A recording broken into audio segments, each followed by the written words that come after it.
সুপ্রিয় শিক্ষার্থী, আসসালামু আলাইকুম। ফিলোসফি ডিপার্টমেন্টের পক্ষ থেকে সকলকে স্বাগত জানাচ্ছি। আশা করছি সকলে ভালোই আছো। শিক্ষার্থী, আমরা আজকে আলোচনা করব প্লেটোর আদর্শ রাষ্ট্রতত্ত্ব। তিনি কেন দার্শনিক রাজার শাসনকে সমর্থন করেছেন, অথবা প্লেটো তার আদর্শ রাষ্ট্রকে দার্শনিক রাজার শাসনের সপক্ষে কী কী যুক্তি দিয়েছেন।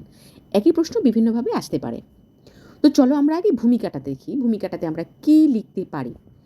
গ্রিক দার্শনিক প্লেটো তার দ্য রিপাবলিক নামক গ্রন্থে আদর্শ রাষ্ট্রের যে চিত্র অঙ্কন করেছেন তা আজও রাষ্ট্র দর্শনের ইতিহাসে অমর হয়ে আছে। প্লেটো তার আদর্শ রাষ্ট্রের শাসনভার দার্শনিক রাজার হাতে অর্পণ করার কথা বলেছেন। তিনি মনে করেন যে আদর্শ রাষ্ট্রেই একমাত্র ন্যায়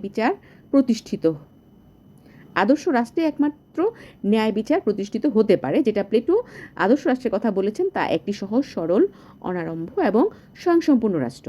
প্লেটো মনে করেন রাষ্ট্র ক্রমবিকাশের যে পর্যায়ে গিয়ে ন্যায় বিচার প্রতিষ্ঠিত হয় সেটি হচ্ছে আদর্শ রাষ্ট্রের স্বরূপ।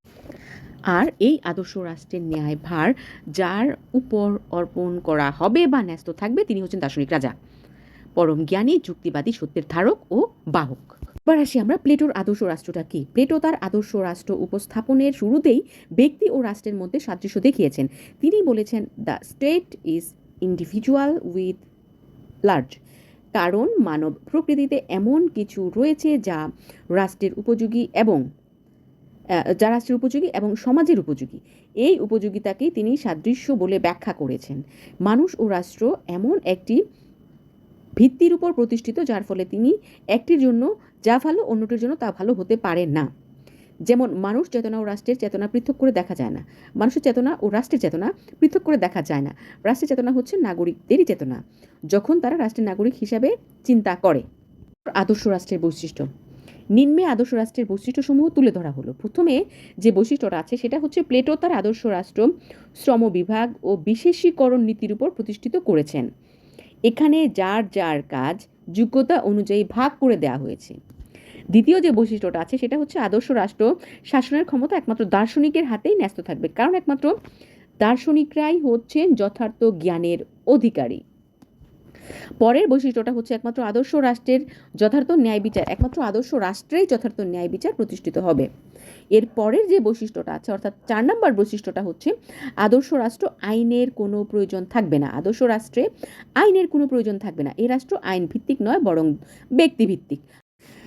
5 নম্বর বৈশিষ্ট্যটা হচ্ছে প্লেটোর আদর্শ রাষ্ট্র সক্রেটিস প্রদত্ত সবগুণী জ্ঞান এই নীতির উপর প্রতিষ্ঠিত হবে। এবার আসি দার্শনিককে। প্লেটো মনে করেন যিনি সর্বোত্তম জ্ঞানের অধিকারী এবং যিনি বৈজ্ঞানিক প্রমাণের ভিত্তিতে তার যুক্তি ও জ্ঞানকে প্রতিষ্ঠিত করতে পারেন তিনি হচ্ছেন দার্শনিক। সত্যিকারের দার্শনিক সত্যের সাধনায় এবং জ্ঞানের অন্বেষায় তার জীবন কাটিয়ে দেন। অসত্য বা অজ্ঞানতা তাকে স্পর্শ করতে পারে না। কাকে স্পর্শ করতে পারে না? দার্শনিককে। এবার আসি দার্শনিক রাজার বৈশিষ্ট্য। প্লেটোর মতে দার্শনিক রাজার শাসন হলো উত্তম শাসন ব্যবস্থা। প্লেটোর দার্শনিক রাজার শাসনকে বিশ্লেষণ করলে নিম্নোক্ত বৈশিষ্ট্যসমূহ পাওয়া যায়। যেমন প্রথম বৈশিষ্ট্য হচ্ছে উত্তম জ্ঞানের অধিকারী। প্লেটোর দার্শনিক রাজার প্রথম বৈশিষ্ট্য উত্তম জ্ঞান। দার্শনিক রাজাগণ উত্তম জ্ঞানের অধিকারী হন, এই জন্যই এই জ্ঞানের মাধ্যমে তারা রাষ্ট্রীয় মঙ্গল সাধন করে থাকেন। তারপরে হচ্ছে কুসংস্কার মুক্ত দার্শনিক রাজার একটি বিশেষ দিক। কুসংস্কার মুক্তি যেটা দার্শনিক রাজার শাসন ব্যবস্থায় নিম্নোক্ত ব্যক্তিগণ হলো উদার সংস্কার মুক্ত। কোনো রকম কুসংস্কার তাদের মধ্যে দেখা যায় না। কোনো রকম কুসংস্কার কি তাদের মধ্যে, অর্থাৎ কাদের মধ্যে? দার্শনিক রাজার মধ্যে দেখা যায় না। শিক্ষার্থী, আমরা কি পেলাম? উত্তম মনের অধিকারী, কুসংস্কার মুক্ত। পরবর্তীটা হচ্ছে জ্ঞানানুসন্ধান। দার্শনিক রাজার শাসনের ক্ষেত্রে জ্ঞানানুসন্ধানের ইচ্ছা দেখা দেয়। দার্শনিক রাজাগণ প্রকৃত জ্ঞানী, তাদের জ্ঞানানুসন্ধানের ক্ষেত্রে তারা বৈজ্ঞানিক পদ্ধতি গ্রহণ করেন। পরের যে বৈশিষ্ট্যটা আছে অর্থাৎ 4 নম্বর বৈশিষ্ট্যটা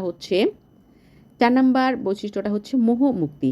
দার্শনিক রাজার শাসনের ক্ষেত্রে শাসকগণ লোভ লালসা থেকে মুক্ত থাকেন। প্লেটো মনে করেন লোভ লালসা থেকে জন্ম নেয় দুর্নীতি। পঞ্চম যে বৈশিষ্ট্যটা আছে সেটা হচ্ছে যুক্তিবাদী। দার্শনিক রাজার ক্ষেত্রে যুক্তিবাদিতা লক্ষ্য করা যায়। প্লেটোর মতে দার্শনিক রাজা একমাত্র জ্ঞানী নন বরং যুক্তিবাদীও বটে। বৈজ্ঞানিক প্রমাণের ভিত্তিতে দার্শনিক রাজা পরিচালিত হয়। বৈজ্ঞানিক প্রমাণের ভিত্তিতে দার্শনিক রাজা পরিচালিত হয়। এবার আসি শিক্ষার্থী দার্শনিক রাজার শাসন ও প্লেটোর যুক্তি।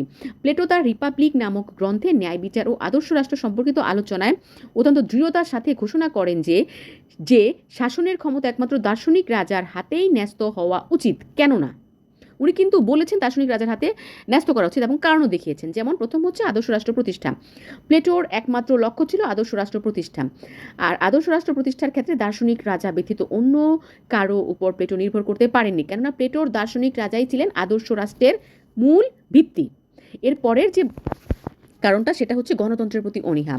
প্লেটো পরম শ্রদ্ধেয় শিক্ষাগুরু সক্রেটিসের নির্মম হত্যা প্লেটোকে গণতন্ত্র সম্পর্কে ভীত সন্ত্রস্ত করে তোলে। শুধুমাত্র সংবিধানের পরিবর্তন সাধন করে সমাজের ভাঙন রোধ করা যাবে না, এর জন্য প্রয়োজন নব্য আদর্শ এবং নতুন পদ্ধতি। আর এই পদ্ধতি হলো তার দার্শনিক রাজার শাসন পরিচালনার পদ্ধতি। এর পরের কারণটা হচ্ছে দুর্বল প্রতিরক্ষা ব্যবস্থা। প্লেটো সমসাময়িক রাষ্ট্রগুলোর প্রতিরক্ষা ব্যবস্থা দেখে হতাশ হয়েছিলেন। প্রতিরক্ষা ব্যবস্থা সবল না হওয়ায় প্রায়ই ক্ষমতাবান রাষ্ট্র দুর্বল রাষ্ট্রকে গ্রাস করে ফেলে। তাই প্লেটো মনে করতেন আদর্শ রাষ্ট্র একটি সুসংহত প্রতিরক্ষা ব্যবস্থা থাকা প্রয়োজন, আদর্শ রাষ্ট্রে এটা দরকার।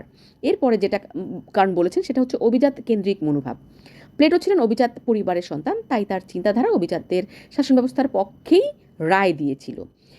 এবার আমরা যেটা বলতে পারি পরিসমাপ্তিতে, প্লেটোর দার্শনিক রাজা তথ্য ও আদর্শ রাষ্ট্রের যতই সমালোচনা থাকুক না কেন, এই কথা অনস্বীকার্য যে প্লেটোনিক দৃষ্টিকোণ থেকে বিচার করলে এর কোনো সমালোচনাই টিকবে না।